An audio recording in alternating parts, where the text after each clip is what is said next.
let's talk about a few ways that investing in our family with money, right, investing in our family financially can make such a big difference. So one way that you can invest in your family financially is to pay off your debt. And this is absolutely huge for multiple reasons, right? If we pay off our debt, right, and let's say we're married, right? If you're married and you work with your spouse to pay off all your debt, you have created a stronger relationship with that spouse. Why? Because in order to pay off debt, what you had to do is you had to live below your means. You had to make a sacrifice in order to get to this particular point where you could get all of your debt paid off. And if you can make sacrifices in order to get to a mutual goal and you actually reach that goal, then you can have confidence in one another that you can do other things together, that your relationship and the strength that you have and the trust that you have with one another can allow you to do other things, not just financially, but can allow you to do some pretty radical things, good radical, obviously, but radical things that can change the course of your life. And you can believe a lot more in one another. And so paying off debt is a really, really big thing that you can do to invest in your family, invest in the strength of your family. And what it does for your kids is, especially if your kids are old enough in order to see this, is that your kids will see that their parents are willing to pay a price in order to do something. And they can see that in order to gain anything, right, in order to reach any type of success, financial or otherwise, then you have to give up something today in order to get some type of reward later. You have to make sacrifices today in order to get rewards later. And that is an invaluable experience for a child, because children need to know that things aren't just given to them. And this is a place where, again, if you can have those types of conversations with your children about, hey, this is what mommy and daddy are doing, and we're trying to make a better life for all of us. We're trying to create this life financially that will benefit us all. And we're going to do these different things in order to get there. And then they will remember those things that you did to get there and hopefully be able to implement some of them in their own lives. And so again, more is caught than taught. And so if you're doing things in your life and your children are seeing those things done, then they can absolutely benefit from your good financial decision making. Another way that we can invest in our family financially is that we can put away money for our children's college.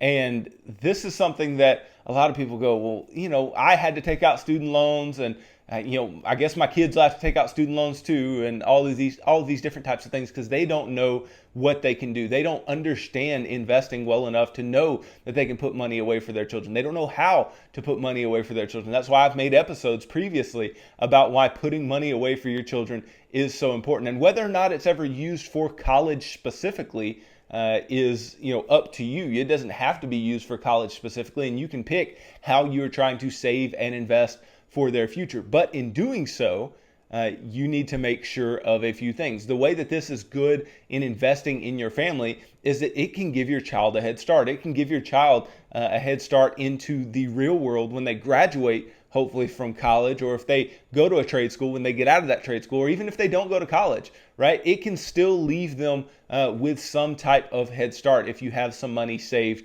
for them, if you've taught them the correct ways in order to spend, save, and give at all times to have financial balance. If you teach them these types of things, and then you have money for them later on, and you believe that they are responsible enough to use it in the way it's supposed to be used, and then obviously some monies can't be used in other ways apart from education, but other monies can. And so you can put money away for your children, and having that head start in life is absolutely huge for your kids, and it could subsequently be huge for your grandchildren, right? If your kids are able to get a head start, then your grandchildren are likely going to have a head start and are likely going to have parents that are good with their finances and that are financially literate and can do things financially that will benefit their family over the long term. It is a generational thing. If you teach your kids how to do good things with money, if you do good things with money for your children, then they will see the things that you have done and understand what is good or what is bad, right? Because they can learn from bad experiences as well, but they can look at your good financial habits and they can implement them in their own lives and do them for their own family and be able to continuously pass down that knowledge about personal finance, that knowledge about how to invest for the future of their children. And then they can ultimately reap those benefits when the time comes. And so saving money for your kids' college or saving money for your kids' future is just a huge deal, and it's a way you can invest in your family. Then obviously saving for retirement is a huge thing for your family, not just for you, because obviously you need the money in order to live on later on, and your spouse needs the money in order to live on with you later on. But it is going to be a good way to invest in your children as well. Now, why is this the case? Well, if you have a lot of money saved for retirement, enough to take care of you over the long term, then your children don't have to take care of you, right? Your children don't have to spend their money taking care of their parents. They can instead use their money to push on to the next generation, and money can continue to grow and compound for your grandchildren and your great-grandchildren, and money can flow downward down the family tree and not back upward. Anytime money is flowing upward, the idea of generational wealth building is not going to flourish very well. And so you want to make sure that you save for retirement, you do all the right things that you are supposed to do, and in doing so, it will make your life better, and it will make the lives of your children better when you are finally retired, when you are old enough, you don't work anymore. Your children don't have to take care of you. You can take care of yourself, and you can do all of the things that you need to do financially without having to look for some type of handout and without hindering the financial success of those who come after you.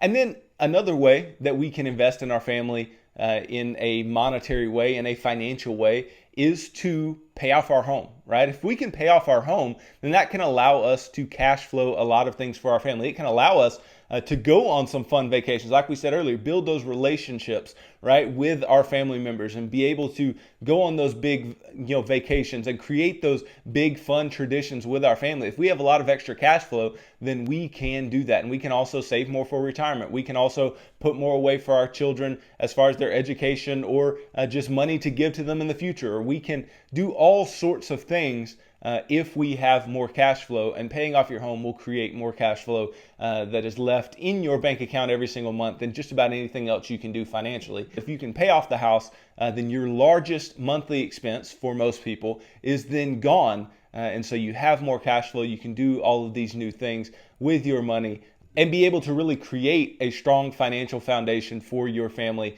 over the long term.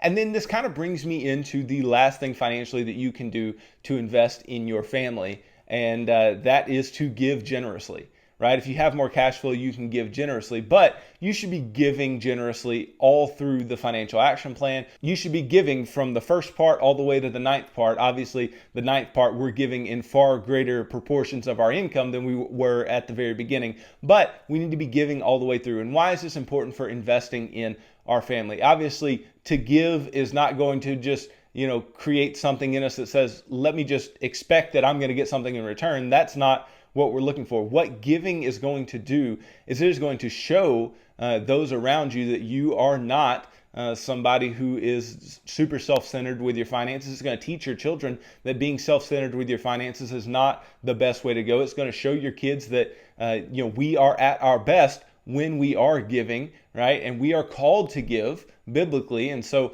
God knows we are at our best when we give, and you can show that. You can model that for your children if you are being extremely generous. And it can also keep you and your spouse aligned in how your values are going to play into your financial situation. I think that giving is extremely important, and it can really create some ideologies in the ones that come after you, in your children, in your grandchildren, that my money is not my own.